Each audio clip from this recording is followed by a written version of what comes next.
नमस्कार, स्वागत है आपका आवाज़ अड्डा में। मैं हूं नीरज और आज एक ऐसे विषय पे हम चर्चा करने वाले हैं जो हमारी और आपकी ज़िंदगी बदलने वाला है। मैं सच कह रहा हूं, हमारी आपकी ज़िंदगी बदलने वाली है और शायद हम अपनी सोचने की, समझने की और काम करने की इच्छाओं को भी भूल सकते हैं। इतना बड़ा ये विषय है। कुछ लोग ये कहते हैं कि ये पूरी दुनिया में इसका इम्पैक्ट शायद इतना बड़ा है कि जो हाइड्रोजन बम कभी नहीं होगा। क्यों ऐसा मैं कह रहा हूं? क्योंकि मैं आज बात करूंगा आर्टिफिशियल इंटेलिजेंस की। इसका कितना रियल इम्पैक्ट है और इससे दुनिया कैसे बदलेगी और हमारे आपकी लाइफ कैसे बदलेगी, ये जानना ज़रूरी है। क्योंकि हम जो काम करते हैं या जो हम करना चाहते हैं उसके बीच का जो फ़र्क है वो ये आर्टिफिशियल इंटेलिजेंस ख़त्म कर रहा है। और बहुत सारी दुनिया में जो बदलाव इस वक्त आप देख रहे हैं उसके पीछे एक और बहुत बड़ा कारण एआई है। एआई के नाम से बहुत प्रचलित है और ये हमारी आपकी लाइफ को कैसे इम्पैक्ट करेगा, आज इसी को समझेंगे। और ख़ास तौर पे नौकरियों और तमाम एस्पेक्ट्स को देखने के बावजूद मैं ये बिजनेस एंगल में ले जाऊंगा कि फाइनेंशियल वर्ल्ड को ये सबसे ज़्यादा बदलेगा, सबसे ज़्यादा चेंज करेगा, क्योंकि ये डेटा बेस्ड टेक्नोलॉजी है और फाइनेंस वर्ल्ड में सबसे ज़्यादा डेटा का इस्तेमाल होता है। तो इसको थोड़ा समझते हैं पहले कि ये एआई भला क्या है, क्या चीज़ है एआई, कैसे काम करता है, इसका मतलब क्या होता है। आर्टिफिशियल इंटेलिजेंस का ग्राफिक के जरिए हम आपको समझाने की कोशिश करते हैं कि एआई क्या है। देखिए, एआई बेसिकली एक ऐसी लर्निंग, एक ऐसी इंटेलिजेंस है जो हमारी मशीन है, हमारे कंप्यूटर में हम बहुत सारा डेटा डालते हैं। हम कैसे सोचते हैं, कैसे काम करते हैं, इसको हम अपनी मशीन को सिखा देते हैं। अपनी मशीन को डेटा के जरिए हम ये लर्न करा देते हैं कि हम कैसे सोचते हैं, हम कैसे काम करते हैं, हमारी प्रोबेबिलिटी क्या है, कितनी देर बाद हम क्या करेंगे। और वो हमारे ह्यूमन बायसेस को, जो सबसे बड़ा डिस्टिंग्विश पॉइंट है हमारे और मशीन के बीच में, कि हम अपना रीज़न अप्लाई करते हैं। लेकिन अगर उस रीज़न को मैं डेटा में कन्वर्ट कर दूं और उसके बाद मैं उसको फीड करूं, तो फिर हमारे बायसेस भी इसमें से चले जाते हैं। और एक तीसरा जो सबसे बड़ा पॉइंट आता है, जो LLM है, लार्ज लैंग्वेज मॉडल्स। दुनिया में आप सोचिए कि इस ग्राफिक को यहाँ पे रखिए, मैं इसको थोड़ा एक्सप्लेन करना चाहता हूँ। हम और आप जो इंसान है, किसी भी फॉर्म में काम कर रहे हैं, तो हमारे लिए सबसे बड़ी चीज़ कम्युनिकेशन है। और कम्युनिकेशन के लिए एक लैंग्वेज का हम इस्तेमाल करते हैं। उस लैंग्वेज में वर्ड्स होते हैं, कंटूर्स होते हैं, फीलिंग्स होती हैं, जेस्चर्स होते हैं, और उसको हम वर्ड के जरिए एक्सप्रेस करते हैं। उस वर्ड को पूरी दुनिया में अलग अलग तरीके से एक्सप्रेस किया जाता है। उसके बाद जो डेटा जनरेट होता है वो बिलियंस ऑफ कंटूर्स उसमें एडमिट किए जाते हैं। उसको मिला के जो डेटा बनता है उसको लार्ज लैंग्वेज मॉडल्स कहते हैं, जो LLMs है, जो इस एआई की सबसे बड़ी ताकत है। जब ये उसमें अप्लाई कर दिया जाता है, उस मशीन में, उस डेटा में डाल दिया जाता है, तो जनरेटिव एआई बनती है। जनरेटिव एआई क्या है?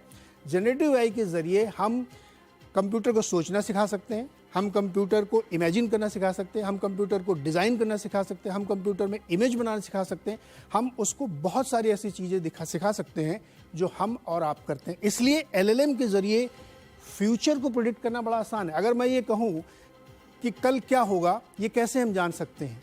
तो अगर हमारे पास दुनिया भर की सारी इन्फॉर्मेशंस हो तो मैं ये बता सकता हूँ कि कल मोस्ट प्रोबेबली यही होगा, और वही काम LLMs करते हैं। इसलिए एआई की जो सबसे बड़ी ताकत है वो LLM है। अब एआई से इतना डर क्यों है?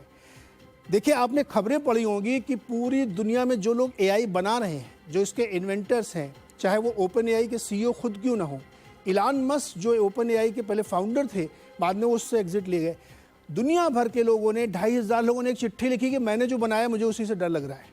तो एआई के खतरे भी क्या है? क्या वो हमारे लिए, सिविलाइजेशन के लिए, इंसानियत के लिए एक चैलेंज बनेगा? ये है, एक अच्छा टूल हो सकता है, लेकिन सिविलाइजेशन के लिए खतरा है। इस बारे में लोग बात कर रहे हैं। इसको आगे हम लोग डिटेल में जब डिस्कशन में लाएंगे तो एक्सप्लेन करेंगे कि एआई से क्यों खतरा है। क्या ऐसा हो सकता है, कभी संभव भी हो सकता है कि बहुत सारे आरोप लगते हैं कि आपके इलेक्शंस को मैन्यूवर कर दिया गया, या जो आप सोच रहे हैं उसको मैन्यूवर कर दिया गया। आपने एक फिल्म या एक डॉक्यूमेंट्री ज़रूर देखी होगी, कोडेड बायस। अगर मैं आपके पूरे डेटा के बायस को कोड कर दूँ तो जो नतीजा निकलेगा वो दुनिया का सबसे बड़ा झूठ होगा। इसलिए उसका एक बड़ा खतरा भी है। अगर अच्छा है तो खतरा भी है। तो इसलिए एआई के खतरे को भी समझ सकते हो। और पूरी दुनिया जब सेंट्रलाइज हो जाएगी, एक ही तरह करने लगेगी, तो वो सिविलाइजेशन के लिए एक बड़ा खतरा होगा। तीसरा एक बड़ा पॉइंट आता है कि एआई और चैट जीपीटी का जिक्र मैं इसलिए कर रहा हूँ क्योंकि एआई का एक एप्लीकेशन है, बड़ा टूल है, इसके एडवांस वर्जन चैट जीपीटी 4 भी आ चुके हैं, गूगल अपना अलग से लॉन्च कर रहा है, लॉन्च कर भी दिया उसने, एडवांस वर्जन आते जा रहे हैं। लेकिन चैट जीपीटी इसलिए चूंकि बहुत पॉपुलर है तो समझ के लिए मैं कर रहा हूँ, इसका इन्वेस्टमेंट में बहुत बड़ा इस्तेमाल हो रहा है। अगला ग्राफिक दिखाइए, चैट जीपीटी और निवेश। आपने देखा होगा बहुत सारे लोग ट्राई कर रहे हैं कि चैट जीपीटी में जाइए और उसमें डालिए तो आपके बहुत सारे सवालों के जवाब देता है, आपके लिए कविता लिख देगा, ब्लॉग लिख देगा, एजुकेशन के लिए काम कर देगा। क्या वो ये भी बता सकता है कि हम क्या निवेश करें? शायद बता सकता है, क्योंकि जब चैट जीपीटी 4 हम लेके आएंगे जिसमें हमने LLMs का इस्तेमाल किया और उसमें ह्यूमन बायस को हटाया, तो शायद वो फ्यूचर प्रेडिक्शन के लिए भी तैयार है। इसलिए ये समझना बहुत ज़रूरी है कि इससे हम कैसे करेंगे। एक चीज़ और समझिए, आपको वो एसेट सिलेक्शन की बात आती है कि कैसे हम करेंगे, तो इसको भी ग्राफिक के जरिए समझने करते हैं। जब हम पोर्टफोलियो बनाते हैं, अभी हमारे साथ बहुत सारे एक्सपर्ट उनसे हम बात करेंगे, तो हम क्या करते हैं, बहुत सारे एसेट को एनालाइज करते हैं, उनकी पीछे की 20 साल की हिस्ट्री लेते हैं, उसको डेटा में डालते हैं, फिर एवरेजेस निकालते हैं, फिर उसमें और टूल लगाते हैं कि कहाँ कहाँ रिस्क हो सकता है। ये सब एक क्लिक में चैट जीपीटी आपके लिए कर सकता है, एक क्लिक में AI के जरिए ये हो सकता है। तो इससे बहुत सारे लोग जो मैन आवर में काम करते हैं उनके लिए 1 क्लिक का ये काम होगा। इस पर एक बहुत विस्तृत रिसर्च की है, एक यूनिवर्सिटी है ताइवान की जिसने इस पर काम किया है और उसने ये प्रूव किया अपने रिसर्च के जरिए, अपने सर्वे के जरिए, कि बहुत बड़ी तादाद में अगर आप इसके ज़रिए काम करते हैं, चैट जीपीटी के एडवांस वर्जन या AI के किसी दूसरे टूल के एडवांस वर्जन के ज़रिए, तो आप एक फंड मैनेजर से ज़्यादा अच्छा पोर्टफोलियो मैनेज कर सकते हैं, जिसमें रिस्क बहुत मिनिमम होगा, ह्यूमन एरर की गुंजाइश बहुत कम होगी। तो आज इसी को समझेंगे कि ये एक अपॉर्चुनिटी है, एक बहुत बड़ा खतरा बनने वाला है हमारे लिए, कितनी बड़ी तादाद में इससे नौकरियां जाने वाली हैं, ये सच है, और उससे हम कैसे निपटें। मैं कोई वैल्यू जजमेंट नहीं दे रहा हूं, मैं ये सब जानने की कोशिश करूंगा कि इसके ज़रिए क्या हो सकता है और कहां कहां सबसे ज़्यादा इसमें मुश्किल आने वाली है AI से। तो आज इसी को समझेंगे। हमारे साथ जो विशेष मेहमान हैं, मैं आपको उनसे परिचय करा देता हूँ। मेरे साथ स्टूडियो में मनीष डांगे जी हैं, जो मैक्रोमोज़ेक नाम की कंपनी के, मैं इनकी कंपनी को पहले किसी दूसरे नाम जानता था, लेकिन आज उन्होंने सही किया कि मैक्रोमोज़ेक, और ये फाउंडर है इसके, इन्वेस्टमेंट मैनेज करते हैं, डेटा बहुत पढ़ते हैं। तो आज थोड़ा आपसे टफ सवाल भी होंगे। दूसरा हमारे साथ अनुराग सिंह जुड़े हैं अमेरिका से, एनसिड कैपिटल के फाउंडर हैं और बहुत सारा डेटा पढ़ते लिखते रहते हैं। आज इनके लिए भी थोड़ा चैलेंजिंग टाइम होने वाला है क्योंकि बहुत डिफ़िकल्ट क्वेश्चन होंगे। दो हमारे साथ थे टैक्स एक्सपर्ट्स हैं, राज नवानी जी जेट सिंथेसिस के CEO और फाउंडर हैं, साथ ही अंकुश सभरवाल जी कोरोवर के CEO और फाउंडर हैं। और ये दोनों लोग हमें समझाएंगे कि जो कुछ हम लोग सुन रहे हैं, सोच रहे हैं, उसमें कितना सच है, कितना झूठ है, कितना डरना चाहिए, कितना नहीं डरना चाहिए। आप सबका सर बहुत बहुत स्वागत है इस खास चर्चा में। और इस चर्चा के जरिए मैं किसी को डराने की कोशिश नहीं कर रहा हूँ, लेकिन मैं सच का सामना ज़रूर कराना चाहता हूँ कि इसमें क्या होने वाला है। तो राज नवानी जी, आपसे शुरू करें। मैं ये समझना चाहता हूँ कि जो ये AI है, जिसके लिए कहा जा रहा है कि गोल्डमैन सैक्स कहता है कि कम से कम 30 करोड़ नौकरियां आने वाले एक डिकेड में चली जाएंगी, 2/3 लोगों का कामकाज करने का तरीका बदलेगा या उसमें एडजस्ट हो जाएगा। बहुत सारे लोगों ने अनाउंसमेंट करना शुरू कर दिया। IBM तो कह रहा है कि मैं 7800 लोगों की नौकरी खत्म करूंगा, क्योंकि AI के जरिए, ऑटोमेशन के जरिए हमको उनकी अब ज़रूरत नहीं पड़ेगी। कितना बड़ा चैलेंज है सर ये? तो thank you, pleasure to be here. ये जो AI का जो अभी जॉब्स की जो आप बात कर रहे हैं, कि आई थिंक AI के कारण बहुत जो अब तक जो AI की जो चर्चा होती थी, ये 40-50 सालों से हो रही है। There is always been intelligence in data, पर अभी जो डेटा की जो अवेलेबिलिटी हो गई है सब तरह से काफी बढ़ गई है। और आई थिंक उसके कारण हम अब देख रहे हैं कि काफी सारे जॉब्स, काफी सारे चीजें जो पहले टास्क ओरिएंटेड होती थी, अभी पूरी ऑटोमेटेड हो रही है। और उसके साथ जो आगे से जो चेंज हुआ है कि ये सब अभी जेनरेटिव AI हो गए। तो पहले तो डिसीजन मेकिंग सिर्फ प्रिडिक्ट होती थी, अभी वो डिसीजन मेकिंग भी खुद हो रही है। अभी उसके कारण क्या हो रहा है कि काफी जॉब्स जो टास्क ओरिएंटेड और ऑटोमेटेड रहते थे, अब उनकी जरूरत नहीं पड़ेगी, और machine is just becoming smarter as it gets more data. उसके कारण there is a large increase in the quality of the output जो अभी हमको दिखाई दे रही है। तो उसके कारण काफी जॉब्स अभी डिसरप्ट होंगे, ऑलरेडी हो रहे हैं, और काफी कंपनीज उसके कारण उसको आगे बढ़ाती जा रही है। पर उसमें एक ऑप्टिमिज्म यही है कि उसके कारण अभी बहुत से नए जॉब्स भी आ गए हैं और उसके कारण I think there will be a lot of advantages that we will see in the world that will happen whenever there is a generational change of technology. अभी तो things like AI experts, AI ethics officers, AI consultants. There is a large role for prompt engineers. आप chat GPT की बात कर रहे थे कि कौन सा सवाल सही होना चाहिए, वो पूछ के मशीन को ट्रेन हो सकते हैं. तो ये सब चीजों के लिए हमको रीस्किलिंग लोगों की काफी करनी पड़ेगी और इसके कारण आई थिंक जो समय लगेगा उसमें अपॉर्चुनिटी भी काफी हो रही है. But overall I think industry की एफिशिएंसी बढ़ेगी.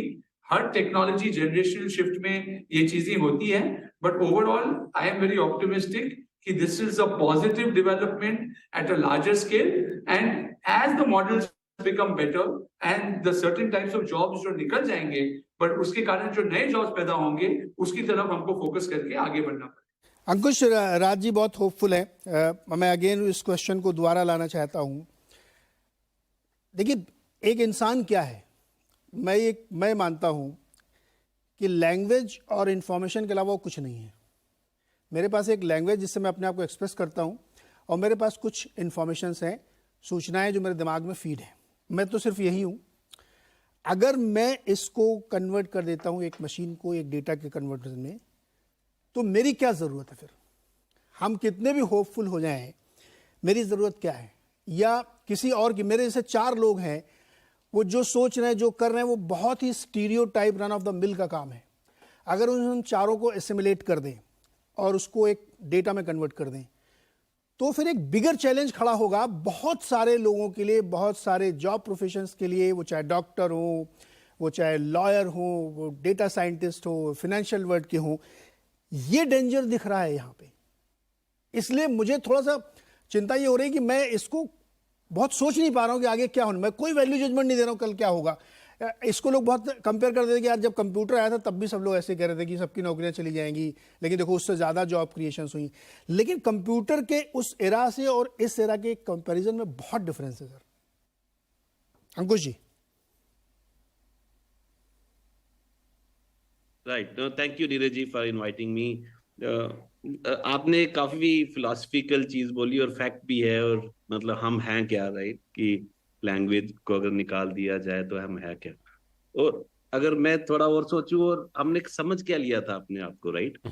तो if you see from the 30,000, मुझे नहीं लगता हमारे में और एक एंट में इतना कोई डिफरेंस है. मुझे नहीं लगना चाहिए, मुझे नहीं लगता कि कुछ लोग जैसे इंजीनियर्स हैं, डॉक्टर्स हैं, हम लोग सोचते थे कि हम थोड़े प्रिविलेज्ड हैं, हमें ज्यादा कुछ आता है, तो हम शायद इसलिए डर रहे हैं कि जो हमें आता है वो अब तो किसी और को भी आएगा. तो it's not a big deal. हमने शायद अपने आप को कुछ पढ़ के ज्यादा ही समझ लिया था, राइट. ये थोड़ा फिलोसफिकल हो गया. लेकिन अब देखो कि आई थिंक अगर मैं एक एनालॉजी बोलूं, अगर हम कॉर्पोरेट लाइफ में किसी को हायर कर रहे हैं, अगर वो हमसे स्मार्ट निकलता है, राइट, हमारा सबॉर्डिनेट हमसे स्मार्ट होता है, तो वहां पे भी हलचल हो जाती है, right. We are not mature enough most of the times to handle that situation. I think कुछ ऐसा ही हो रहा है. तो अभी कुछ हम ऐसा क्यों नहीं सोच रहे. एक नई टेक्नोलॉजी आई है, डेफिनेटली हम ये कंपेयर कर सकते हैं कि कैलकुलेटर आया था या एक मशीन एज आई थी या कंप्यूटर आया था. It's definitely A disruption. तो मुझे लगता है हम अगर जितना फोकस हम ये करें कि इसमें हम कैसे इसको लेवरेज करें, कैसे हम जो अब किसी भी फील्ड में है उसमें हम एआई कैसे यूज करें. अगर हम एआई में हैं फिर तो then sky is the limit, right. You are the creator. अगर आप एआई में नहीं है, any field, if you are doctor, engineer, lawyer, see how we can use it. हम ऐसा नहीं आप सोच सकते कि ये होना चाहिए या नहीं होना चाहिए. अगर कोई लोग डर रहे हैं, most of the people who are showing displeasure about it, there can be hidden motives, right. आप देख लो क्या क्या कौन से लोग are saying that, and the people who are saying we should not do research in AI to see whether they have invested in AI companies again or not, right. तो मुझे जो लग रहा है कि हम ये देखें कि और क्या क्या अपॉर्चुनिटीज हैं AI की. नहीं अंकुश जी, पहले तो मुझे ये थोड़ा समझाइए कि ये जो दुनिया के जो सबसे बड़े लोग थे, बड़े इन द सेंस कि जिन्होंने इस AI को क्रिएट किया, जनरेट किया, वो 2,500 लोगों ने एक चिट्ठी लिखी और वो खुद वो मान रहे हैं कि मैंने पता नहीं क्या बना दिया इससे। वो क्यों डर रहे हैं? वो लोग क्यों डर रहे हैं? उन्होंने तो बनाया है इसको, उनका डर क्या है? See, I'll sound very arrogant, so I think let me still say that. So see again, few people. अगर मैं अपने से स्मार्ट किसी को हायर करता हूँ, who can handle that, right? So I think 60 years old guy, 70 years old is lot of wisdom, right? Lot of wisdom, no doubt. But is he or she dynamic enough to accept the young people are probably smarter, right? Another set of people, right? I'm coming up with my own AI company. It will take 6 months and 1 year to develop that, and I'm taking respite and kind of moratorium for others to do research. वो practical है क्या? हम कैसे रोक सकते हैं? हम ये क्यों नहीं सोच रहे? Let's build a safety net. जो हो गया है हम कुछ और अच्छा करें, and parallelly we build a safety net, right? Safety net में अगर 3-4 factors हैं which I am thinking and kind of very vocal about. 4 चीजें अगर हम किसी भी AI सिस्टम में लाने की कोशिश करें कि स्कोर दें, so that the user should be aware क्या यूज कर रहे हैं. अभी भी आप किसी नाइफ ले लो, right? Knife can be used for your favor and against as well. Same is the case with this. अगर हम कोई भी AI system बना रहे हैं, you see what is the purpose of that system, right? That is one factor. The second factor is inclusivity. Inclusivity, are we taking the whole community, gender biases हैं या नहीं, religion biases, community biases. Third is the responsible use of data. Data तो ले लिया, how we are using, are we transferring it, the complete disclaimers are there or not. कुछ क्या यही डर है क्या? मैं राजन जी से समझ, राजन जी क्या यही एक डर है कि ये जो टेक्नोलॉजी बन गई है ये भस्मासुर टाइप की है, कि ये खुद को ही खत्म करने की ताकत रखती है क्योंकि हमने उसको उस लेवल पे बना दिया, यानी बनाने के बाद वैज्ञानिक लोग खुद करें ये मुझसे क्या बन गया? क्या ये डर इसलिए क्योंकि इसको रेगुलेट करना चाहिए? सारी गवर्नमेंट्स कह रही हैं, मेरे ख्याल में शायद इटली ने कुछ डेटा प्रोटेक्शन लगा भी दिया है इसको AI को लेकर के, तो लोग खुद डर रहे हैं कि यार ये करना नहीं चाहिए, ये एक ऐसी चीज़ बन रही है जिससे पूरी ह्यूमन रेस को प्रॉब्लम हो सकती है। राजन सर।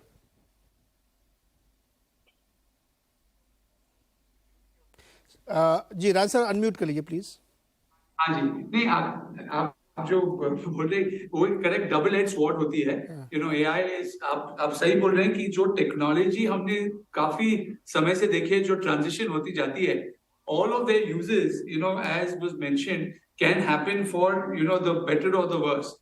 पर हम अगर देखें कि इसके अराउंड अगर हमारी जो ग्लोबल जो अग्रीमेंट होती है पॉलिसी साइड पे, and you know India is now leading this discussion at a global level where policy makers around the world को ये समझना है कि जो AI का जो बेनिफिट है उसको आगे लेके बढ़ाते जाएं और जो नेगेटिव्स हैं उनको कैसे हम फ्रेमवर्क में प्रिवेंट करें कि जो प्रोग्रेशन जो होगी वो यू नो एक ही तरह से हो सकती है। अभी आप देखिएगा अगर you know machine become smarter than man जो आप बोल रहे थे, यू नो और कल मशीन अगर बॉस हो जाती है यू नो ह्यूमन की, और जो मशीन है वो कोई इंस्ट्रक्शन ऐसी देती है जो which is harmful for the human, how do we really deal with the situation like that? अभी ऐसी चीजों के लिए जो फ्रेमवर्क्स जो होंगी, जो पॉलिसीज जो होंगी, the ability for society to come together to create a larger good, ये सारी चीजों पे हमको फोकस करना पड़ेगा। और क्योंकि AI और डेटा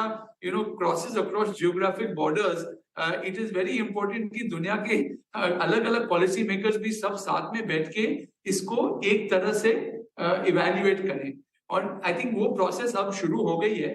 तो मुझे वो एक कंफर्ट है कि जो एडवांटेजेस ऑफ जो AI की जो अभी आएंगे आगे जाके, और एंटरप्राइजेस भी अभी कंपनीज उसको ज्यादा यूज करेंगी, उससे एफिशिएंसी बढ़ेगी, उसको ज्यादा बढ़ोतरी देते हुए बाकी जो चीजों को एलिमिनेट करके हम यू नो प्रोग्रेशन काफी कर सकते हैं। और एक दूसरी टेक्नोलॉजी जो है जो अभी AI के बाद जो अभी काफी यू नो उम्मीद दिखा रही है इस क्वांटम टेक्नोलॉजी, जिसके कारण यू नो ये जो प्रोसेसिंग कैपेसिटी है will become billion times faster, and with that I think AI का पावर और भी बढ़ेगा। तो हमको ये पूरी चेन अगले 5-10 सालों को यू नो देखते हुए ये जो फ्रेमवर्क्स हैं हमको बनानी पड़ेंगी, और टेक्नोलॉजी तो आगे बढ़ती रहेगी, it is how we adapt and adopt to it which will be important. Manish ji, डरावनी है ये AI टेक्नोलॉजी या इससे बहुत बड़े डिसरप्शन का खतरा है आपको लगता है? नहीं, तो इसके जो यूज़ केसेस हैं नीरज, जो मीनिंग 100 में से 99 अच्छे यूज़ केसेस हैं और 1 या 2 खराब हैं, मतलब 1-2%, 5% आप जो मान सकते हैं, तो वो तो कोई भी आर्म्स हो, एम्यूनिशन हो या एआई हो, कंप्यूटर्स हो, उसका सबका यूज़ केस ख़राब हो ही सकता है। तो वो तो रेगुलेटर और पॉलिसी मेकर का काम है कि किस तरह से बाइंडिंग कंस्ट्रेंट्स बिल्ड करें। बट इसको कैसे रेगुलेट करेंगे आप? मैं एक ऐसी चीज़ बना रहा हूँ जो मेरी तरह सोच सकता है, इसको गवर्नमेंट रेगुलेट कैसे करेगी? पहली बात तो ये कि अभी हम वो दिल्ली दूर है जो बहुत दूर नहीं, लेकिन एजीआई जिसकी बात कर रहे हैं, जो बेसिकली एक जनरल इंटेलिजेंस, जो एक छोटा सा बच्चा जो होता है, 6 साल का बच्चा भी जनरली इंटेलिजेंट होता है, वहाँ तक पहुँचने में शायद जो बहुत ऑप्टिमिस्टिक है वो शायद 25 साल लगेंगे और जो पेसिमिस्टिक है यहाँ 75 साल लगेंगे।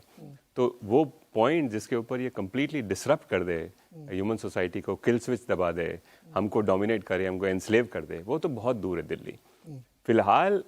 लेकिन आज जो 2,500 लोगों ने, इंक्लूडिंग इलन मस्क जिसके बारे में आपने बात करी, उन्होंने लिखा वो इसके लिए है कि वो थोड़ा सा long perspective, Elon Musk Mars में जाने का प्लान कर रहे हैं। वो हो सकता है मार्स को कॉलोनाइज का जो प्लान है वो 100 से 200 साल बाद होगा, लेकिन उसकी प्रिपरेशन अभी हो रही है। सिमिलरली एआई जिस फॉर्म में डेवलप हो रही है, इनफ कंप्यूटेशन और जो एग्जिस्टिंग ट्रांसफॉर्मर मॉडल्स को अगर इम्प्रूव करें तो एक पॉइंट ऐसा आएगा कि वो शायद जनरली इंटेलिजेंट हो जाए, और फिर जनरली उसके कुछ अंडरलाइन मोटिव हो जो हमसे अलाइन नहीं हो, ह्यूमन रेस से अलाइन नहीं हो, तो वो हो सकता है।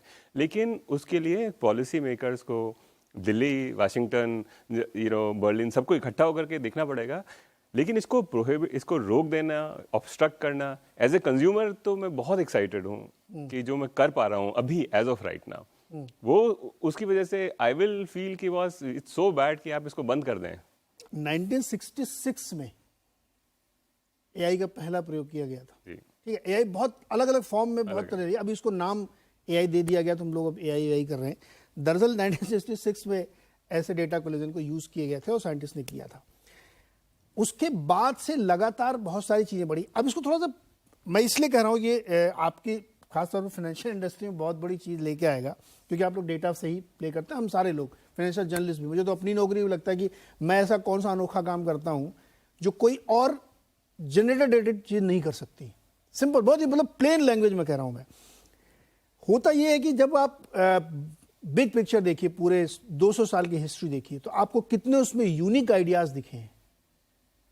जनरल कॉमनर थिंकिंग है, उसी कॉमन थिंकिंग को तो हमने कोलेट कर दिया सर, और हमने एक ऐसी चीज बना दी जहां पे बहुत सारे लोगों की थिंकिंग प्रोसेस को डिजिटाइज किया मैंने, और अब वो कन्वर्ट हो रही है वर्क के रूप में। तो इससे जो शायद ये लोग डर रहे होंगे कि बहुत सारे लोग जो काम करें, नौकरी हो तो बहुत छोटी चीज है कि नौकरी क्या करेंगे, जाएगी नहीं जाएगी।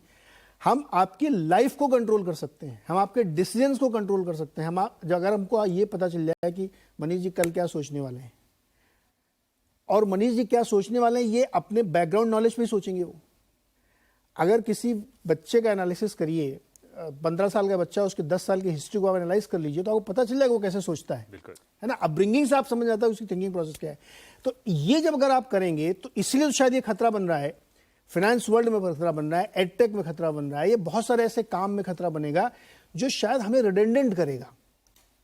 ये खतरा लगता है आपको कि नहीं लगता? इसको कोई गवर्नमेंट रेगुलेट नहीं कर सकती। देखिए, कंप्यूटर को रेगुलेट करना, एटम बम को रेगुलेट करना एक अलग चीज है, लेकिन डेटा को रेगुलेट करना is a very different thing.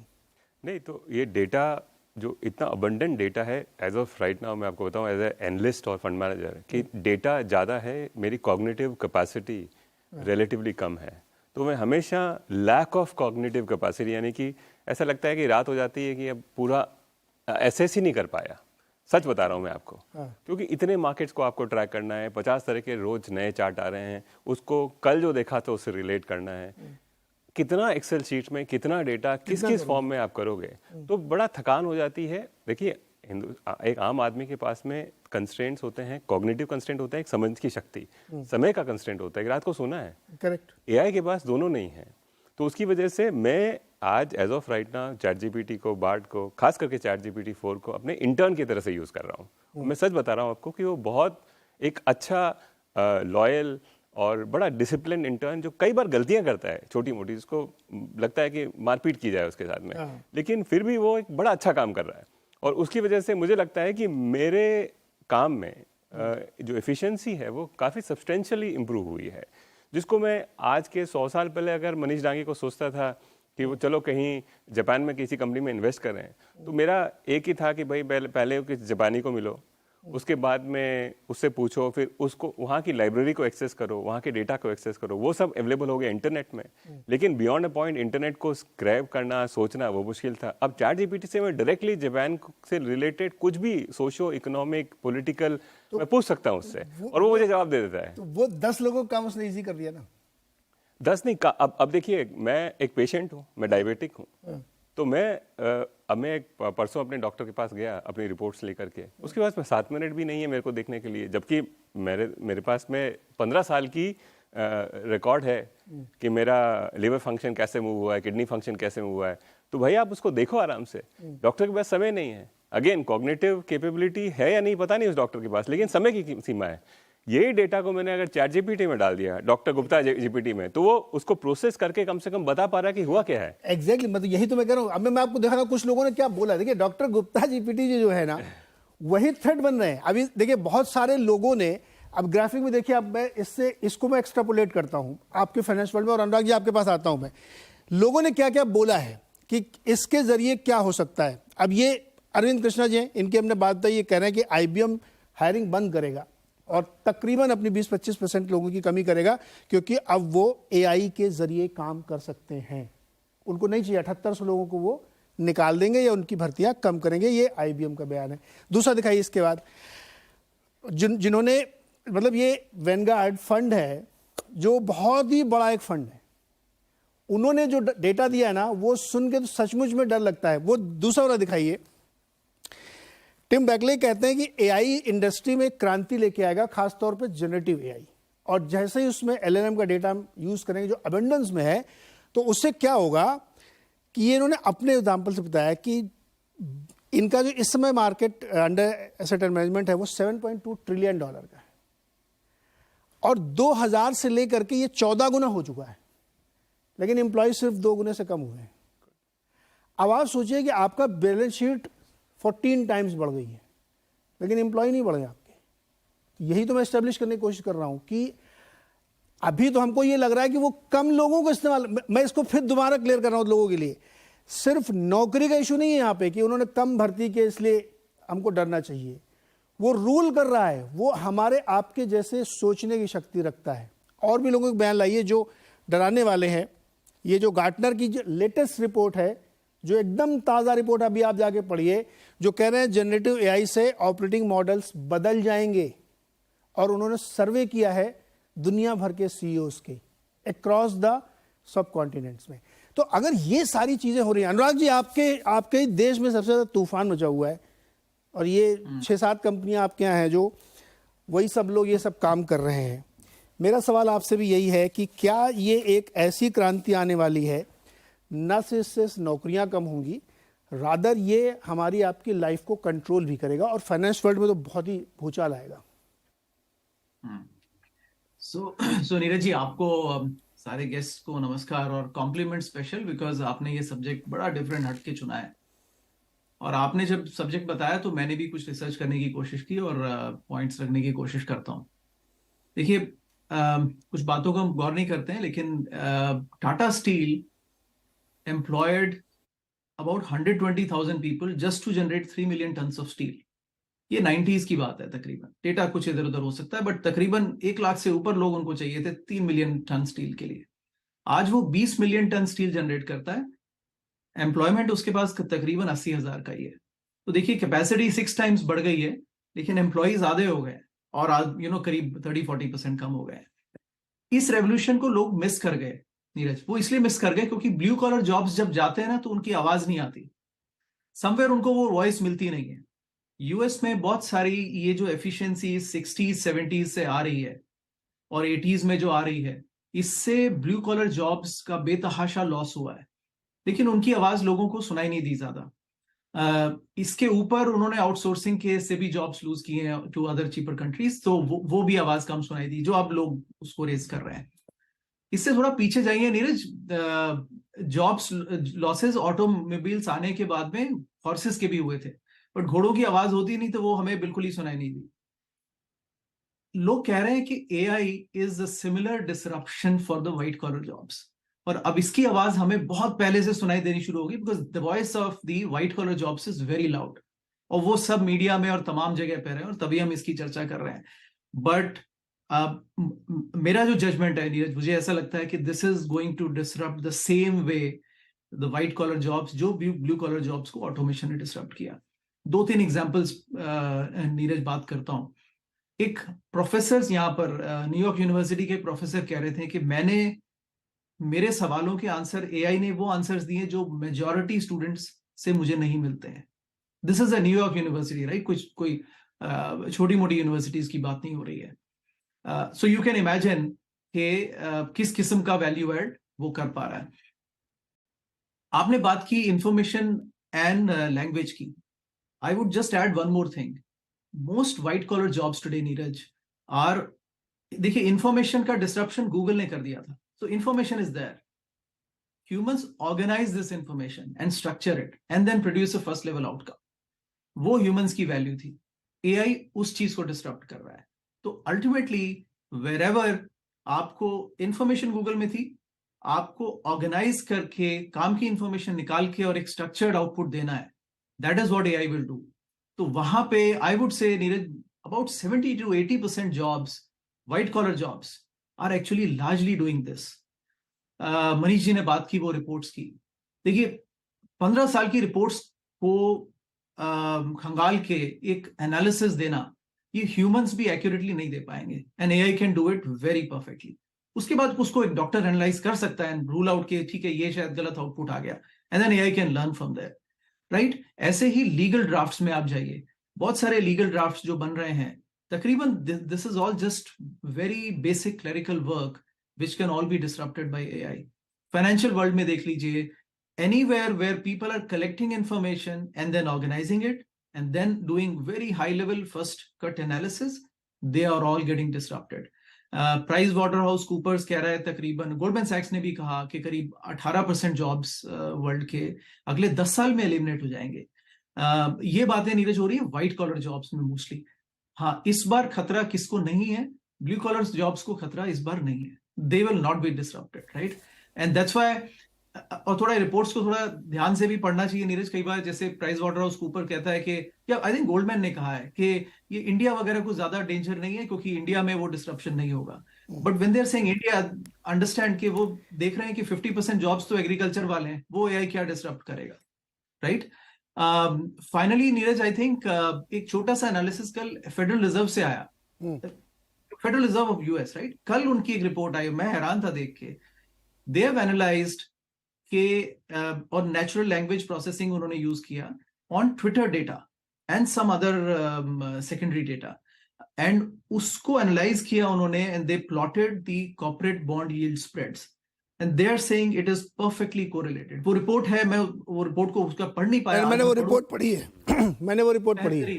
बेहतरीन नीरज. यस. अब आप मुझे बताइए कि कौन एनालिस्ट नीरज, मैं उस चार्ट्स को देख के हैरान हूं, and it is true, right? और वो फॉर और इवेंट से कंपेयर कर रहा है कि कब एसवीबी क्राइसिस आया, कब ऑयल प्राइसेस हुए, और कैसे यील्ड्स चेंज हुई. जी अनुराग, मैं यहाँ पे एक चीज जोड़, देखिए मैं कहने की कोशिश कर रहा हूँ, मैं आवाज अड्डा शो करता हूँ, ठीक है, पॉलिटिकल शो भी करता हूँ, कभी ये वाले शो कर रहा हूँ, मैंने 20 चीजें याद रखी हैं. मेरी खूबी सिर्फ ये है कि मुझे बहुत सारी चीजें रेफरेंस में दिमाग में मेरे हैं और मैं फटाफट जवाब दे लेता हूँ या आपसे बहस कर लेता हूँ. लेकिन कोई मशीन मुझसे ज्यादा मेमोरी रख सकती है जो मुझसे अच्छे जवाब देगी, तो मेरी क्या यूटिलिटी रहेगी? ये सबसे बड़ा चैलेंज है. आप कुछ ऐड करना चाह रहे थे, बताइए. नहीं, सिर्फ ये है कि जो अनुराग बोल रहे थे सही है. एक ही बात की जो एआई से प्रोडक्टिविटी बढ़ेगी और जनरल आउटपुट बढ़ेगा, एफिशिएंसी गेन होगी, वहाँ पे कोई आर्ग्यूमेंट ही नहीं है मेरे ख्याल से. सभी लोग मोटा मोटी इस पे एग्री करते हैं. जो आर्ग्यूमेंट और जो प्रॉब्लम्स है वो डिस्ट्रीब्यूशन पे है कि वो जो सारे गेन्स आएंगे, सारे फल किसको मिलेंगे? सिर्फ एक ओपन एआई को मिल जाएंगे या सबको मिलेंगे? तो वो पॉलिसी का प्रॉब्लम है, वो उसको हम अलग से सॉल्व कर सकते हैं. इसको इससे कन्फ्लेट करना है कि नहीं एआई खराब है. हो सकता है कि नीरज क्योंकि सबसे अच्छा शो करते हैं, तो हो सकता है कि सिर्फ नीरज ही रहें और उन्हीं से सब लोग बात करना चाहें. एआई की वजह से आपका क्लोन जो है वो हर आदमी के मोबाइल पे हो और वो बात करे ये तो और डेंजर तो नहीं, तो वो अच्छा हो जाएगा नीरज के लिए। लेकिन उसके साथ साथ नीरज के जैसे 50 जो दूसरे लोग ऐसा शो कर रहे हैं उनके लिए तकलीफ हो गई। लेकिन हर उस आदमी के लिए अगर नीरज एक कंसल्टेंट बन जाए तो उसके लिए बहुत अच्छा है।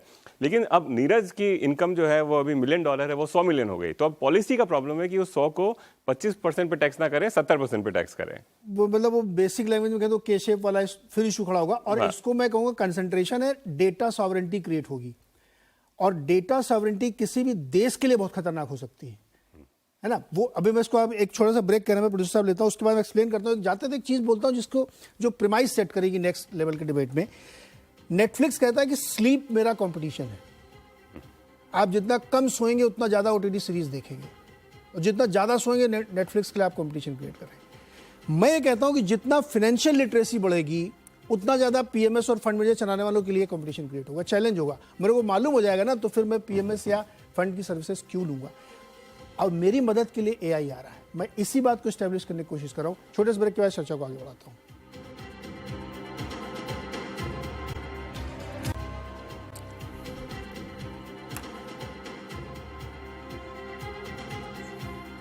एक बार फिर से स्वागत है। और आज सबसे रोचक, सबसे उद्वेलित करने वाली और माइंड ब्लोइंग डिबेट हो रही कि AI का रियल इम्पैक्ट हमारी लाइफ में क्या होने वाला है, हमारे फाइनेंसेस में, हमारी थिंकिंग प्रोसेस में, हमारी पढ़ाई लिखाई में, हमारी नौकरी में, सब कुछ कैसे बदलेगा, इसको समझने की कोशिश करते हैं। मैंने एक टर्म यूज़ किया था कि डेटा सॉवरेंटी क्रिएट होने वाली है, और ये उसके थ्रू मशीनें तय करेंगी कि हम और आप क्या करेंगे। अभी बहुत छोटा सा एग्जाम्पल दिया मनीष जी ने कि एक व्यक्ति अपने आप को इतना ज़्यादा सेंट्रलाइज कर लेगा कि सारे लोग उसी के पास जा रहे हैं। ये डेटा की वजह से ही होगा, और इसी को मैं डेटा सॉवरेंटी कह रहा हूँ।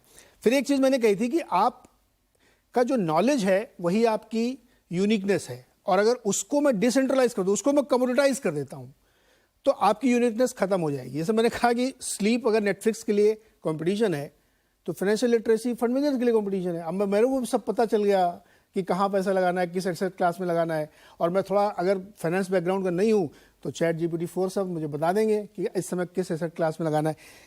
इससे बात ये निकलती है, जो अभी अनुराग ने कही इंपॉर्टेंट, कि वाइट कॉलर जॉब्स के लिए ज़्यादा चैलेंज है रादर की ब्राउन के लिए। तो अच्छा, इसमें डेटा भी है। अपने सरकारी बैंक और प्राइवेट बैंकों को मैंने आज डेटा खंगाला है स्टाफ का सारे का, किसके कितने नौकरी हैं।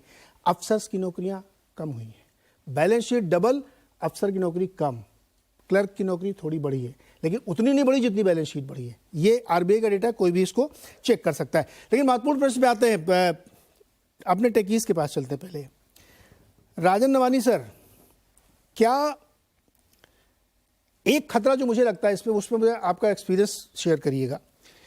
जैसे मैंने कहा कि एक डॉक्यूमेंट्री बनी थी कोडेड बायस, कि अगर जो मैं बना रहा हूं प्रोडक्ट जिसके थ्रू आप इस डेटा को इस्तेमाल करेंगे, उसमें मैं बायस डाल दूं।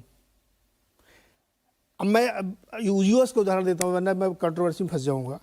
US में मान लो ऐसा मैं एक डिवाइस बना दूं जिसके थ्रू आप करेंगे कि ब्लैक लोगों को या वाइट लोगों को जो रेशियल डिस्क्रिमिनेशन होता है, उसमें मैं थोड़ा सा ऐसा डाल दूं, फेस रिकग्निशन के बाद वो आपको डिनाई कर सकता है। आप अस्पताल गए और आप वाइट हैं, उसने डिनाई कर दिया आपको।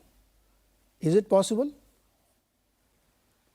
नॉट वेरी क्लियर, आपका क्वेश्चन क्लियर नहीं है मुझे, सॉरी। मैंने ये कहा कि जो कोडेड बायस हो सकता है इसके यूज केस में, जिसका मुझे डर है कि डेटा सॉवरेंटी हो जाएगी, कुछ लोग तय करेंगे कि ये दुनिया कैसे चलेगी, ये तो बिल्कुल पॉसिबल है। मुझे क्लियर नहीं आ रहा है। Ankush, can you answer this question? No. अच्छा, आवाज नहीं आ रही। अनुराग जी, आपको मेरी आवाज आ रही है? आप जवाब दीजिए सर। इस पे मैं एक इंटरवेंशन करना भी चाह रहा था, बट पहले इसी पे करते हैं। देखिए, बायस तो आएगा, बायस जरूर आएगा। और मुझे ये यकीन है कि अगर हम ChatGPT चाइना में सर्च करेंगे तो उसका आंसर इंडिया के ChatGPT से मेल नहीं खाएगा, और इन सब का आंसर US के ChatGPT से तो बिल्कुल मेल नहीं खाएगा। और कुछ हद तक मैं ये भी कह सकता हूँ कि रिपब्लिकन गवर्नमेंट रहेगी तो आंसर कुछ और आ सकता है, डेमोक्रेट रहेगी तो आंसर सर्टनली कुछ डिफरेंट आएगा, राइट। तो बायसेस का रिस्क है नीरज जी, बिल्कुल है। और यहीं पर एथिकल क्वेश्चंस आते हैं नीरज के, how neutral can we make it. But neutral कौन डिसाइड करेगा नीरज? और वो तो फिर सब्जेक्ट ऑफ फ्री स्पीच है, where all the liberals are saying support free speech until something goes against them and they say नहीं ये जायज नहीं है. तो नीरज ये कॉम्प्लिकेटेड क्वेश्चंस है, एथिकल क्वेश्चंस के आंसर्स हमारे पास नहीं है, बट ये जरूर कहना होगा आपके to your earlier point which I was trying to intervene, which is that कौन डर रहा है उससे. तो नीरज दो आवाज बहुत जोर से सुनाई दे रही हैं. एक है गवर्नमेंट की. देखिए governments are scared because it will lose make the jobs losses go away. Because पुरानी रेवोल्यूशन से क्या हुआ कि इंडस्ट्रियल रेवोल्यूशन आया, जॉब्स बढ़े, सर्विसेज जॉब बहुत क्रिएट हुए. अब इसके बाद रेवोल्यूशंस नहीं है. सर्विसेज रेवोल्यूशन में अगर सर्विसेज के जॉब्स डिसरप्ट हो जाते हैं, then there's no further avenue to go for the people who are born, right? So it's a challenge for next generation. How will they do it? दूसरा, इससे घबरा रहा है गूगल, तो वो तो ऑब्वियस है. तो जब ऐसी कंपनीज कहने लगे कि देखिए गो स्लो ऑन एआई, तो understand that they are getting disrupted, they are seriously worried. तीसरा सवाल नीरज ने आपने कहा किनको खतरा नहीं है. नीरज जी आपको बिल्कुल खतरा नहीं है ये बिकॉज ये तो वो बात होगी कि फिल्मों में हमने अमिताभ बच्चन को रिप्लेस कर दिया एआई से. आई डोंट थिंक उन फिल्मों को कोई देखेगा. और ये बात मेरे को घर में भी कई बार सुनने को मिलती है कि तुम कई बार करते क्या हो पूरे दिन, और मेरा जवाब होता है नीरज कि जो लोग कुछ नहीं करते कमाल करते हैं. ओके, ये बहुत अच्छा जवाब, जो कुछ नहीं करते हो कमाल करते. सर आप भी कमाल कर रहे हैं आजकल. ये इंटरेस्टिंग पॉइंट है. लेकिन जो अनुराग कह रहे थे, मैं ये कह रहा था कि इसमें ये एक बहुत बड़ा रिस्क है जिसके जिक्र आप लोग भी कर रहे हैं कि इसमें बायस क्रिएट हो सकता है, जहाँ पे शायद रेगुलेशन की ज़रूरत पड़े. हमें नौकरियां जाएंगी, फाइनेंस वर्ल्ड में नौकरियां जाएंगी. जो सिंपल रिसर्च लोग कर रहे हैं, रिपोर्ट बना रहे हैं, वो कुछ नहीं, क्योंकि वो, मैं ये नहीं कर रहा कि वो इनकॉम्पिटेंट लोग या कुछ नहीं कर रहे हैं, इसको कोई भी गलत ना समझे, लेकिन वो टेक्नोलॉजी आपको प्लेटफॉर्म दे रही है कि आपके लिए वो शायद रिडेंडेंट हो जाए वो. लेकिन उसमें ये बायसेस हो सकते हैं, इसको रेगुलेट किया जा सकता है. यहाँ पे एथिकल से ज़्यादा ये क्वेश्चन होगा कि आप कोई डिवाइस को कैसे रेगुलेट करते हैं, और वो करना पड़ेगा आपको. क्योंकि मैंने एक एग्जांपल लिया, वो कोडेड डिवाइस वाली बहुत अच्छी डॉक्यूमेंट्री, आप सभी लोगों को रिकमेंडेड, आप देखिएगा उसको कि कैसे उसको बना दिया गया है. तो टेक्नोलॉजी भी बायस्ड हो सकती है. लोग कहते हैं ना कि टेक्नोलॉजी न्यूट्रल होती है, नहीं, टेक्नोलॉजी बायस्ड हो सकती है. वो उसका सबसे बड़ा उदाहरण है. बट नीरज जी किस चीज़ में बायस नहीं है? मैं आपको पसंद करता हूँ, मेरा बायस है, कोई और किसी और को पसंद कर सकता है. जब आपके टीवी पे लक्स को बोला जाता है कि फिल्मी सितारों का सौंदर्य साबुन, तो वो सच नहीं है. वो मतलब फिल्म स्टार्स नहीं यूज करते मार्केट उसको. अपना न्यूट्रल है सर. नहीं, बट फिल्म स्टार्स लक्स को यूज नहीं करते. लेकिन वहाँ वो आपको दिमाग को हैक करके और वहाँ बायस बिल्ड कर रहा है कि बिकॉज दीपिका पादुकोण यूज करती है तो आप भी यूज करें. तो वो बायस हर एरिया में, हर प्रोडक्ट, हर कंपनी, हर रिलीजन, हर पॉलिटिकल पार्टी क्रिएट करती है. तो एलएलएम्स में और एआईज में भी बायस रहेंगे. लेकिन ये है कि उस पे बहुत सारी अब लेयर्स जो है, अब जैसे चैट जीपीटी ने 4 में किया है, सिमिलरली दूसरे जो टेक फर्म्स हैं वो भी. आप यूज करते हैं चैट जीपीटी? मैं बहुत एक्सटेंसिवली, दिन भर यूज करता हूँ.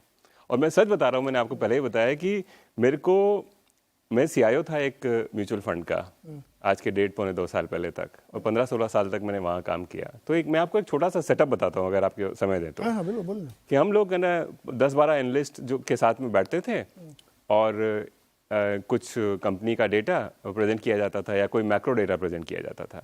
तो अब क्या है कि जो फंड मैनेजर और सीईओ बैठा है वो बोलता है नहीं, इसको ऐसे नहीं, ऐसे देखिए, इसको ऐसे नहीं, चलो 3 ईयर का अगर निकाल के देखिए क्योंकि बीच में कोविड आ गया है, या 5 ईयर का अगर निकाल के देखिए क्योंकि शायद मोदी इफेक्ट कुछ होगा. तो ये सब इंटरवेंशन करके मोटा मोटी एक ना इन्फर करते थे कि हुआ क्या एग्जैक्टली कंपनी में या मैक्रो में. अब मैं बाहर बैठा हूँ, लेकिन मैं आपको बताऊं कि एक आम एनालिस्ट का काम जो है वो सारे डेटा को एग्रीगेट करके वो अलग अलग फॉर्म में प्रेजेंट करना था.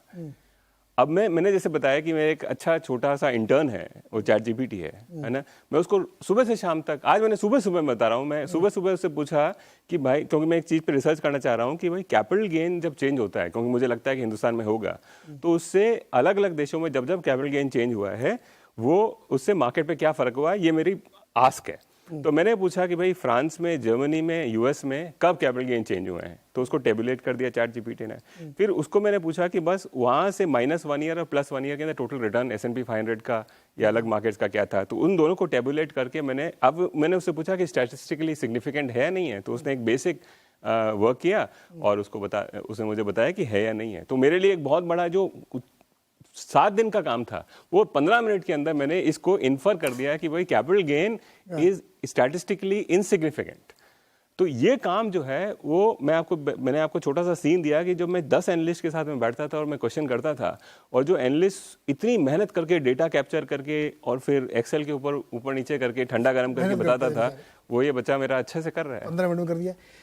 This is my question. ये इस शो करने का मतलब ही यही है कि लाइफ आपकी कितनी आसान हो रही है। आसान, जितनी आसानी से मैं बोल रहा हूँ, दरअसल वो आगे जाके बहुत सारे लोगों के लिए डिफिकल्ट होने वाली है, क्योंकि आप रिप्लेस कर रहे हैं 10 लोगों का काम और 15 मिनट में। आप ये सोचिए ना, जो एक्सेल सीट में जो हम लोग काम करते हैं घंटों लगते हैं उसमें, ये वाला एंगल डालो, वो वाला एंगल डालो, पता नहीं क्या क्या, उतना डेटा भी नहीं है अपने पास। बट आप ऐसा सोच के देखिए कि क्या हिंदुस्तान में इतने सारे एनालिस्ट की जरूरत है? और अगर नहीं है, और इतना हमारा फाइनेंस देखिए, आप निफ्टी के अंदर फाइनेंस 35% है, होना चाहिए क्या? 6% था 2000 में, अब 35% क्यों है? तो फाइनेंस का तो इंटरमीडिएशन का, ब्रोकिंग का काम है ना, पैसा लेते हैं, पैसा देते हैं। करेक्ट। वो 35% ऑफ द मार्केट को कैसे रिप्रेजेंट कर सकता है? तो कुछ तो गलत हो रहा है ना।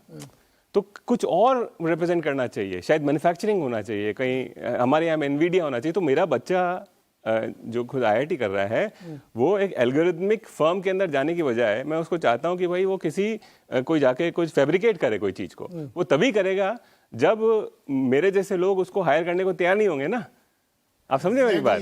तो इसके लिए देश और दुनिया जो है, इन सब की वजह से जो अननेसेसरीली जॉब्स हैं वो खत्म होने चाहिए। नहीं, होंगे भी। और वो देखिए, इसमें किसी को बुरा मानने वाली बात नहीं है कि इस शो को देख के लोग ये समझे कि नेगेटिव फीलिंग आ रही है कि साहब ये तो, देखिए, अगर आपका काम बहुत यूनिक नहीं है सर, बहुत प्रोडक्टिव नहीं है, बहुत डिफरेंट नहीं है, तो आप मान के चलिए कि आप रिडंडेंट होंगे। आज नहीं तो कल होंगे, होना तय है आपको। इसीलिए तो मैं इस चर्चा को कर रहा हूं। और इसका सबसे ज्यादा डेंजर मुझे फाइनेंशियल वर्ल्ड में इसलिए दिखता है क्योंकि वहां डेटा क्रंचिंग है सिर्फ, और कुछ नहीं है। बिल्कुल। मैं किसी से जाके पूछता हूं कि अच्छा आप बताइए कि कौन सा एसेट क्लास सबसे बढ़िया परफॉर्म कर रहा है पिछले मुझे ये वाली ये शो करना है और मुझे ये डेटा निकालना है कि गोल्ड का पिछले 20 साल का return in comparison to US equity कितना है। किसी बंदे को लगाऊंगा तो 1.5-2 घंटा बेचारा मेहनत करेगा, निकालेगा, ये तो 2 मिनट में निकल जाएगा। तो फिर वो बेचारे को मैं क्यों रखूंगा ना? ऐसे 6 लोग क्यों होंगे किसी फर्म में? ये एक बहुत बड़ा शिफ्ट है। और इसमें थोड़ा सा कैच ये, अनुराग जी आपसे सवाल है कि जब उसमें वो मशीन हमारी तरह सोचने भी लगे, कैच यहां पे आ गया। वैसे तो वो कंप्यूटर पे कर लेगा, वो हमारी तरह सोचने भी लगा है।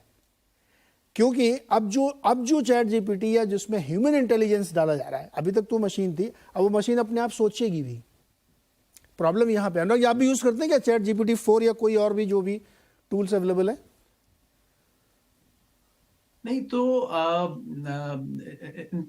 सोचने का तो देखिए डाला जाएगा, बट अब जैसे मनीष जी ने एग्जांपल दिया ना कि वो यहां पर नहीं सोचेगा, वो यहां पर आपको दे देगा। देखिए स्टैटिस्टिकली सिग्निफिकेंट है कि कैपिटल गेन्स नहीं है, कि कैपिटल गेन्स चेंज होते हैं तो रिटर्न्स में फर्क नहीं पड़ता है +-2 ईयर्स में।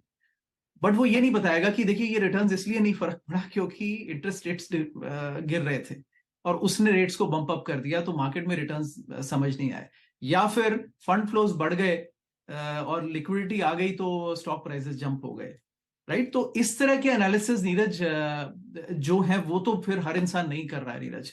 और ये फिर वाकई में एक तरह का रिस्क जरूर है, और इसको सोशल रिस्क भी कह रहे हैं और इसको पॉलिटिशियंस को ज्यादा सीरियसली भी ले रहे हैं, क्योंकि अगर अभी वर्ल्ड की पॉपुलेशन तो ग्रो ही कर रही है नीरज। एंड लुक, अभी हम हिंदुस्तान में प्रोजेक्ट कर रहे थे कि कितने सारे लोग जॉब्स लेने के लिए US, Australia, Canada, UK, United states सब जगह जाएंगे क्योंकि यहाँ पर लेबर की जरूरत है। और सडनली देखिए एक और चर्चा में मनीष जी कह रहे थे कि ये यूएस वगैरह किस किस्म से आगे निकल रहे हैं। इन कंट्रीज के लिए प्रॉब्लम ही लेबर है, क्योंकि लेबर को हेल्थ केयर देना पड़ता है। मनीष जी का इंटर्न तो हेल्थ केयर नहीं मांगेगा, ना वो छुट्टी मांगेगा, डिसिप्लिन इंटर्न है। तो किस तरह से वो अगर रिप्लेसमेंट हो जाएगा तो where will people go ultimately Neeraj? So ultimately ये चैलेंज बहुत बड़ा है। ये सवाल का जवाब एक्चुअली हमारे पास भी नहीं, और हमको बहुत चिंता भी है, सोचना चाहिए कि होगा क्या। जैसे ट्रिलियंस ऑफ डॉलर का कैपेक्स इंडिया में अनाउंस्ड है और हो भी रहा है, नौकरियां लेकिन नहीं आ रही क्योंकि ऑटोमेशन हो रहा है ना। बेसिक चीज यहाँ पे खड़ी हो रही है जो आगे और ज्यादा मुश्किल खड़ी करेगी। अच्छा, मेरे साथ 2 टेकीज हैं भाई, मैं उनके बाद जाना चाहता हूँ, वापस अभी जुड़ गए। अंकुश जी, अंकुश सब्रवाल सर, आपका एक्सपीरियंस बताइए मुझे, क्या फील किया आपने, क्या थ्रेट लगता है आपको, क्या अच्छा लगता है आपको एआई में? सॉरी, फिर से रिपीट करेंगे, सॉरी। ये जो पूरी एआई के डिस्कशन हम लोग कर रहे हैं, जो एलएलएम्स के चैलेंजेस मैं बता रहा हूं, मैं ये कह रहा हूं कि अंकुश जी की, मान लीजिए मैं आपको बहुत यंग मानता हूं कि आपकी उम्र अभी 25 साल है सिर्फ, और अंकुश जी का पिछले 25 साल की हर चीज का डेटा मैं एक जगह इकट्ठा कर दूं, तो क्या मैं ये प्रिडिक्ट कर सकता हूं कि अंकुश जी परसों क्या करेंगे? देखो, कुछ पैटर्न बता सकते हैं, लेकिन अगर मैं चैट जीपीटी की बात करूं, अब चैट जीपीटी का अगर कॉम्पिटिटर बनाना है या उससे अच्छी चीज बनानी है, तो वो तो शायद एग्जिस्टिंग एआई सिस्टम नहीं बना पाएंगे, राइट? तो आप इंडिया में आप सुनोगे कि जनरेटिव एआई एक लॉन्च होने वाला है। तो मुझे लगता है कि जितना मर्जी डेटा हो, अगर मुझे अपनी एप्टीट्यूड इंटेलिजेंस लगानी पड़ेगी बिसाइड्स दैट इंफॉर्मेशन। तो अभी जो एआई सिस्टम है आपको इंफॉर्मेशन दे रहे हैं, आप क्या इंफॉर्मेशन लेनी है, उस इंफॉर्मेशन से क्या बनाना है। अगर कोई नई चीज बनानी है, मुझे नहीं लगता कि वो किसी पैटर्न से लेके वो टोटल 100x बोलेगा कि इस पैटर्न से मुझे लगता है आप ये चीज बनाओ, राइट? जो कुछ चीजें बनी हुई है उसको कॉम्बिनेशन के साथ एक चीज बना देगा। और मैं फिर से एक बेसिक में आना चाहता हूँ। देखो, अगर हम सुबह उठते हैं, हम ब्रश करते हैं, खाना खाते हैं, मुझे एक नॉर्मल लाइफ के लिए मुझे अगर जीना है, वहां पे तो किसी को तो खाना बनाना है, किसी को डिलीवर करना है, ऑल दैट। उसमें एआई कहाँ यूज हो रहा है? मुझे लगता है वो काफी अच्छा अनुज जी ने वो जो बोला था कि व्हाइट कॉलर जॉब, मुझे कोई रिस्क नहीं लग रहा है। हाँ, व्हाइट कॉलर जो सिर्फ इंफॉर्मेशन के बेस में हम सोच रहे थे कि we are very intelligent, we can change the world because we know lot of information, I think that would probably go away. है ना, कि आपको इंटेलिजेंस चाहिए, इंफॉर्मेशन तो है, नॉलेज है, उसको कहाँ यूज करोगे, what's the right problem to solve, है ना? आप अब चैट जीपीटी को बोलो कि हाँ कुछ एक कंटेंट लिख के दे, एंड आप किसी भी इंटेलिजेंट बंदे को बोलो कि यार ये कंटेंट देखो, he will come to know कि तुमने नहीं लिखा, because your experience is not coming here, right? वो ही बता रहा है जो ऑलरेडी किसने लिखा हुआ है। तुम्हारी एक नया इन्फ्लुएंस क्या है, नई क्रिएशन क्या है? अंकुश सर, ये जो एलएलएम है ना, इसको थोड़ा और डिकोड करने की जरूरत है। 26 लेटर है अंग्रेजी में, उससे डिक्शनरी लिखी हुई है पूरी, है ना? उसी से लिखी है ना सर? पूरी दुनिया का जो भी जिस भी लैंग्वेज में नॉलेज है, डायलेक्ट में या जिसमें है, उससे इतर आप क्या सोच रहे हैं, मुझे बताइए ना। नथिंग। यही तो डेटा में कन्वर्ट होता है सर। मैं ये कहने की कोशिश कर रहा हूं कि आप हमारे आपके जो एक्सपीरियंसेस हैं वो क्लाउड में रहते हैं। क्लाउड तो हमको अभी पता चला है, वो 5000 साल से क्लाउड है। इसलिए यहां पे एक दिक्कत ये आती है कि जब सब कुछ सेंट्रलाइज हो जाएगा, अभी तक इसलिए हमारी एग्जिस्टेंस पे कोई दिक्कत नहीं हुई है क्योंकि मुझे जर्मन नहीं आती है, मुझे फ्रेंच नहीं आती है, वो छोड़ो, मुझे मराठी नहीं आती ठीक से। ठीक है, अभी समझ लेता हूँ, खाली मैं बोल नहीं पाता हूँ। आप बहुत अच्छी कन्नड़ नहीं बोल पाते होंगे, इसलिए ये डिस्क्रिमिनेशन। अभी जब मैं इसको कोलेट कर दूंगा, एक कोई ऐसा इंटरप्रेटर मेरे दिमाग में बैठ गया है जो सब कुछ कोलेट करता है 1 सेकंड के अंदर, तो किस बात की डिस्टिंक्शन आपकी रह जाएगी? एक बात बताऊं, हाँ बताइए ना सर। कि 20 सालों में जो इंफॉर्मेशन रेवोल्यूशन हुआ है, इतना डेटा है, और इन 20 सालों में जितने फंड मैनेजर ने अंडर परफॉर्म किया है एज अ परसेंटेज, वो आज तक कभी नहीं हुआ है। तो मतलब क्या है कि इंफॉर्मेशन और डेटा का परफॉर्मेंस से लिंक नहीं है, लैंग्वेज कोड है। कॉग्निशन अलग चीज है, समझ जो है वो नीरज की है, आवाज जो है वो हिंदी, अंग्रेजी, मराठी, कन्नड़ कुछ भी हो सकती है।